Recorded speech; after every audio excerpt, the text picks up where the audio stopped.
Hello everyone, Mystic Meister here, continuing our journey through Pokémon Reborn using only fairy type Pokémon. Last time, we took on the gym leader Shade and got our 4th gym badge. And now, in order to save our friends from Team Meteor, we look to meet up with Kane. Inside the police station, we meet Kane, Amaria, and Ace. And we find out that Ace has been kicked out of Team Meteor because they interfered with the extreme methods Lynn was using to retrieve Amaria's sapphire bracelets. With their help, we're able to decrypt the information Corey acquired when working for Team Meteor. We discover that there are 3 more pulse machines, one in a Purple Beach, one in a Wasteland, and another one in Peridot Ward. Ace also confirmed that despite the Doctor teaming up with Team Meteor, he instructed that our friends are not harmed. Now we can focus our efforts in taking down Team Meteor's plans with the pulse machines. The first one is in Peridot Ward, and Ace helps us enter the building through the top floor. Inside, we are ambushed by Team Meteor. Amaria takes on most of them and sends us up ahead. Ace shows up again, revealing that he double-crossed us. The information he helped us decrypt was tampered with, so we don't know the full story of what Team Meteor is planning. We only know the location of the pulse machines. Not only that, he also captured Kane, so now we need to rescue him too, but we don't know the exact location where. Ace then proceeds to push us down a trapdoor. Now we need to make our way through the factory and take down the pulse machine. At the end of the facility, we see that Team Meteor is polluting the water using a pulse muck. We also meet Zell and the man in the trench coat. He threatens to attack us with his Garchomp, but just before he can, Amaria shows up to save us. So now, while she battles him, we battle Zell and the Pulse Muck. We open up the fight with Wanda versus their Glaceon. After a close combat from Wanda and an Aqua Jet from Dio, they go down. Wanda is then sent out to use close combat against Umbreon, but we hear ourselves in a confusion. Before we can finally get the kill, Zell switches Umbreon out for Espeon, so we switch in Dio to finish him off with Hyper Voice. Wanda can then take down Umbreon with close combat. Lastly is Lilo against Pulse Muck, who keeps the poison typing, but also has the ability Protein, not to mention its high special defense stat. After using Leech Seed, we send in Nest to use Nuzzle. With him paralyzed, we can send in Big and use Fake Tears to lower his special defense. Now Dio can come in and use Hyper Voice, and then Wanda can use Close Combat, chipping away his HP.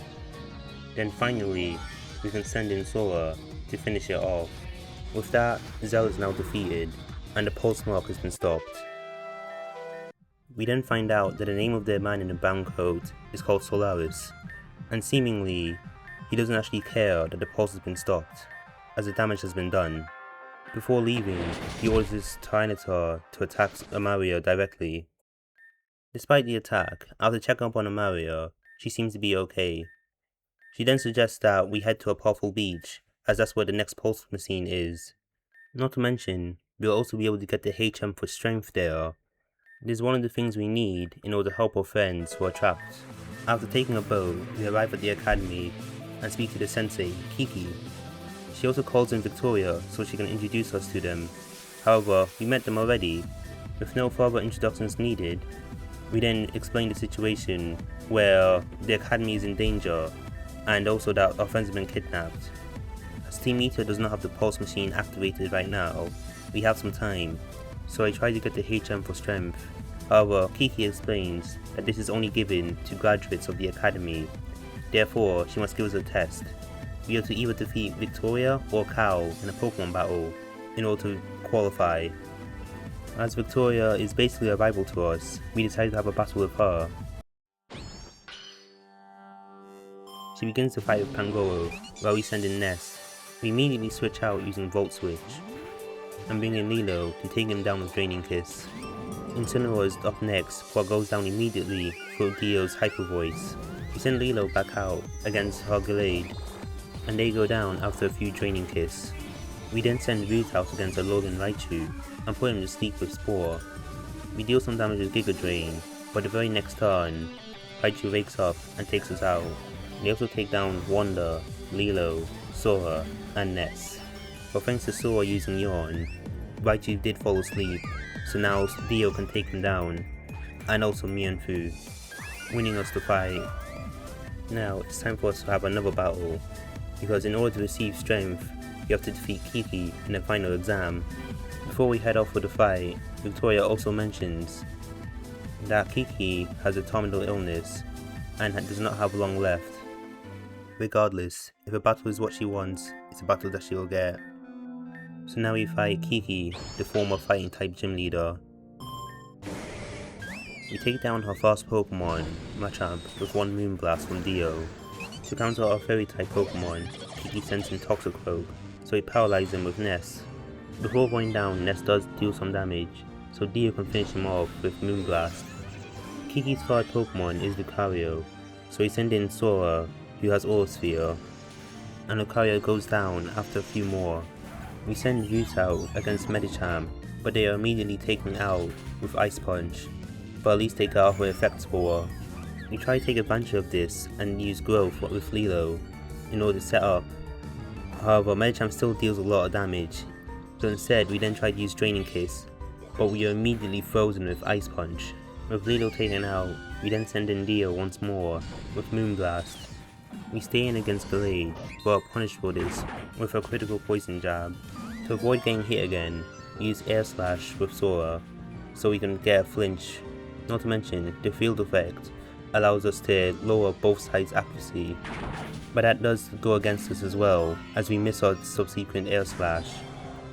But the next turn, after sending in Wanda, Gallade also misses their poison jab, so we take him down with Play Rough. The final Pokemon, Hitmonlee, also goes down with Play Rough too, ending the battle. Afterwards, Kiki's illness flares up, causing her to pass out.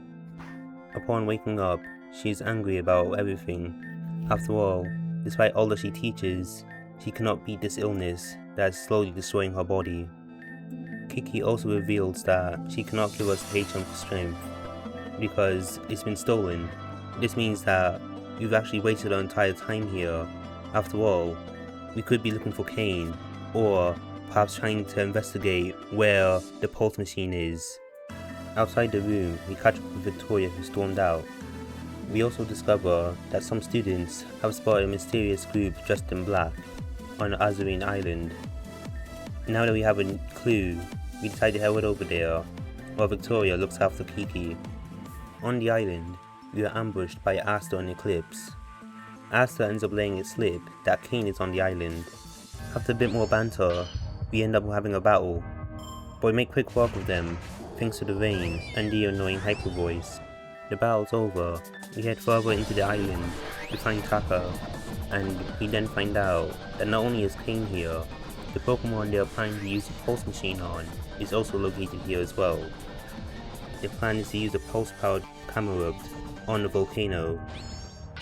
Naturally, we are then challenged to a battle, but this was very easy. Dio made quick work of the entire team. With the battle over, Taka orders Team Meteor to take Camerupt to the academy. After freeing Kane, we find out that Team Meteor left behind a package for Sirius. It's a emerald brooch. In our journey we have now encountered 4 objects like this: the ruby ring, emerald brooch, sapphire bracelet, and the amethyst pendant. We don't have a chance to question this, as we need to stop Team Meteor. To show how serious the situation is, Victoria has her Incineroar manually move the Team Meteor runs who refuse to battle us. On the way to the top, we end up seeing an Absol, symbolizing that something terrible was about to happen. We then meet up with Cal and Kane, who seem to be facing off against Taka and Sirius. Now it's up to me and Victoria to take on the father and son duo, before the pulse Camerupt can blow up the volcano. We'll be facing off against Solaris, the leader of Team Meteor, against only one of his Pokemon. To be honest, this fight is optional, but I do want to challenge myself to beat him. After all, technically, we should have some sort of advantage, but in reality we don't. which is why, after repeated losses, I came up with a strategy involving using Wonder's Intimidate to lower Garchomp's attack as much as possible.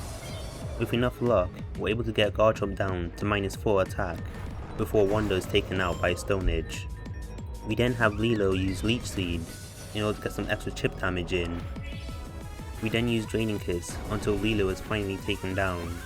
Rhyme is then sent out to use Charm, so Garchomp is now at -6 attack. Afterwards, Root can be sent out to use Spore and Moonblast until Garchomp goes down. Now, we were able to defeat just one of Solaris' Pokemon. Clearly, if he was to go all out, it would be a one-sided beatdown. After all, it took all that effort just to take down one Pokemon. Kiki then shows up and orders her Medicham to destroy the Pulse Machine, but in a cruel twist, Cal is revealed to be part of Team Meteor and has his Magmortar catch Medicham. To add insult to injury, Solaris orders him to throw Medicham into the volcano. Then, for the grand finale, Solaris has his Garchomp put an end to Kiki. Even for Cal, this was a step too far. Solaris questions on why he's so upset about this. Cal reveals that Kiki helped him overcome his inferiority complex, so he orders Magmortar to destroy the Pulse. With this, Team Meteor's plan has failed, so Solaris and Sako take their leave. Cal apologizes for his behavior, and Victoria, in rage, chases him off, not even giving him a chance to explain himself. Back in the academy, Victoria blames herself for bringing Cal to the island. She then decides to redirect her anger towards the true culprits of everything, Team Meteor. With that, there is only one more Pulse Machine left, to our knowledge, in the wasteland where Kane's family is. Victoria then lashes out at Kane when he hesitates about going there. After Kane leaves, Victoria decides that she'll have to stop her adventuring with us. She has to look after the academy that Kiki left behind. This means it falls to us to go deal with Team Meteor. We'll continue this adventure in the next episode. Thank you for watching. Be sure to like, comment and subscribe for more.